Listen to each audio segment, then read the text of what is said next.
न गोविंद हरे मुरारी, हे नाथ नारायण वासुदेवाय, हे नाथ नारायण वासुदेवाय। श्री कृष्ण गोविंद हरे मुरारी, हे नाथ नारायण वासुदेवाय। प्रणाम भगवान श्री कृष्ण के चरणों में। जब भगवान श्री कृष्ण संध्या काल के समय अपने आंगन में शाम के टाइम खेल रहे थे, तो उन्होंने खेलते खेलते आसमान की तरफ नजर गई और उन्होंने क्या देखा कि आसमान में चंद्रमा। तब वो अपनी माता से कहने लगी कि मैया, मुझे जो आसमान में दिखता है वो चाहिए। अब यशोदा रानी बेचारी परेशान, हमारा लल्ला जो मांग रहा है वह कोई लाने की चीज़ है या देने की चीज़ है। माता यशोदा रानी भगवान से कहने लगी कि देखो बेटा, वो बहुत बड़ा जो है दूध का क्षीर सागर समुद्र है, वो यहाँ नहीं लाया जा सकता है। भगवान ने कहा, अच्छा मैया री, जब वो इतना बड़ा समुद्र है तो बता दे मैया, वह कितनी गैया है तो इतना दूध दिया तो इतना बड़ा समुद्र हो गया। अब यशोदा रानी खोपड़ी पकड़ के बैठ गई। अब हमने क्या कह दिया, अब लल्ला तो जिद करने लगा। फिर यशोदा रानी बड़े प्रेम से समझाती है कि देखो लल्ला, वो भगवान हैं, वो स्वयं दूध बना लेते हैं। तब भगवान श्री कृष्ण थे, अरे मैया री, अपने यहाँ तो गैयों से दूध निकलता है और तू कहती वहाँ स्वयं बन जाता है, तो क्या मैया इन गैयों में दूध वहाँ से आता है? तब यशोदा रानी कहती, नहीं, उन गैयों में दूध वहाँ से नहीं आता है, ये हरी हरी घास चरती हैं, उनसे दूध बनता है, खाती हैं। तो फिर भगवान श्री कृष्ण कहते, मैया फिर हमको वो दूध पिला दे जो वहाँ ऊपर रखा हुआ कटोरे में है। तब माता क्या कहती है यशोदा कि देखो लल्ला, उस दूध में जो है विष लगा हुआ है, उसे नहीं पीना चाहिए। तो फिर भगवान श्री, अच्छा मैया री, विष कैसे लग गया उसमें? अभी तो कहती थी कि वो गऊ होगा, यहाँ तो दूध में विष नहीं है, तो दूध में वहाँ विष नहीं है। तो यशोदा रानी कहती, देखो बेटा, जब देवता और असुर लड़ते थे और कुछ दिन बाद भगवान ने जो है समुद्र को मथुआया देवता और असुरों से। असुरों को फन पकड़ा दिया, देवताओं को पूंछ, मंथनी बनाई गई मंदराचल पर्वत, रस्सी बनाई गई वासुकी नाग, और मथा तो उसमें से निकला विष। और उस विष को जो है भगवान भोले बाबा ने जब पिया और उसमें से वही विष से वो प्रदूषित हो गए, तो इसमें विष है। तो भगवान का, अरे मैया री, विष तो सांप और बिच्छुओं में होता है, अब भला चंद्रमा में कैसे हो गया? तो उन्होंने कहा, देखो लल्ला, जब भगवान पी रहे थे तो एक बूंद विष जमीन पर गिरा, जिसको सांप बिच्छू चाट करके बिगदर हो गए हैं। अच्छा ठीक है मैया री, कुछ और बता दे। तो कहती हैं, देखो लल्ला, घर का दूध खाया पिया करो, बाहर का मत खाया पिया करो, क्योंकि बाहर का शुद्ध नहीं होता है, और वो भी जो रखा हुआ दूध है मांगते हो वो भी मत मांगा करो।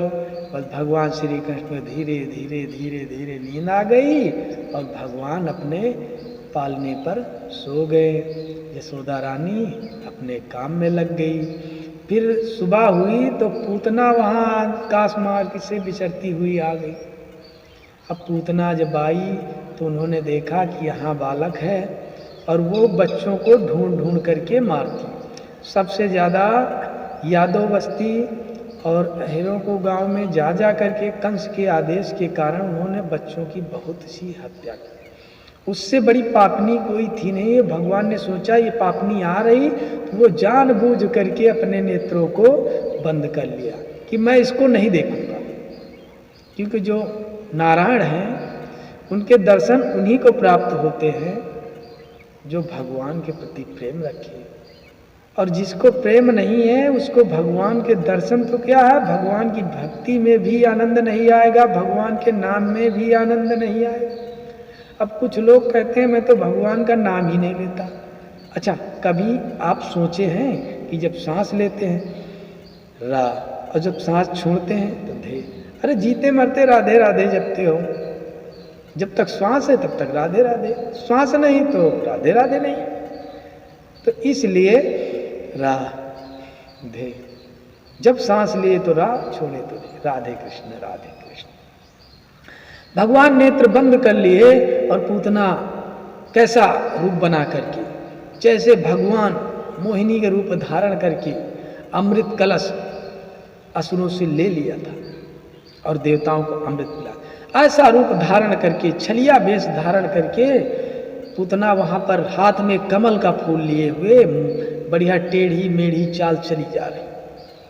यशोदा रानी सारी गोपिकाएं ऐसे जान पड़ती कि जैसे मानो भगवान वैकुंठनाथ को ढूंढते हुए लक्ष्मी जी हाथ में कमल का पुष्प लिए चली आ रही हैं कि प्रभु कहाँ मिले, मैं उनको फूल चढ़ा करके देकर प्रणाम करके उनके चरणों में निवास करूं।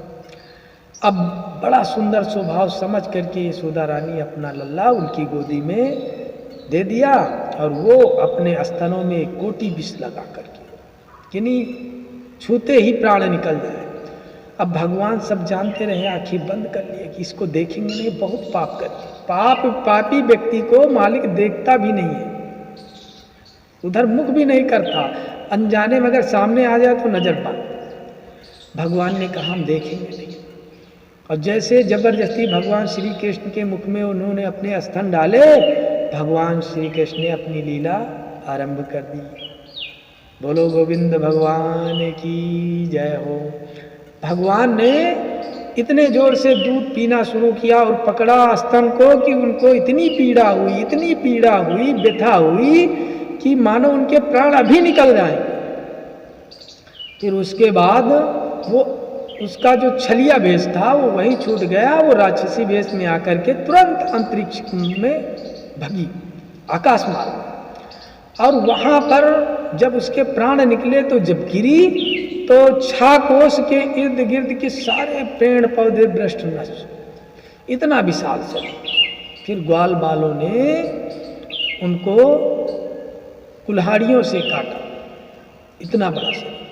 कुछ गोपियों ने देखा कि भगवान श्री कृष्ण के स्तन पर पैर पटक रहे हैं और स्तन को पकड़े वहीं पर बैठे हैं।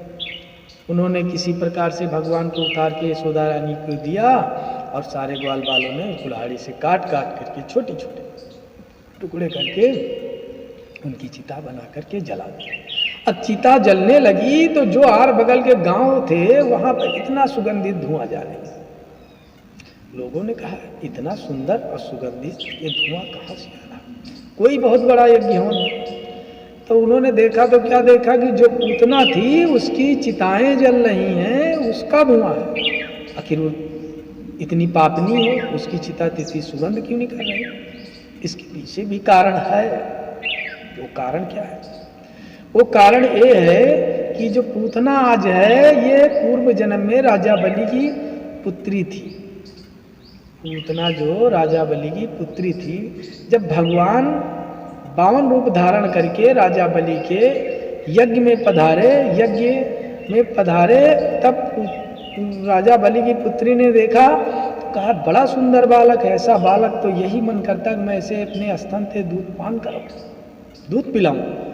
जब उन्होंने अंतरात्मा से ये संकल्प करने लगी तब भगवान बावन ने सोच लिया कि मैं इन्हें जब कृष्णा अवतार लूंगा तो ये मौका राक्षसी हुई। तो भगवान के इतने संकल्प मात्र से उनका उद्धार हो गया। भगवान उनके स्तन पर पेट पर चारण अपने रख दिए, वो स्वयं पवित्र हो गए और उनको भगवान के भगवत धाम को प्राप्त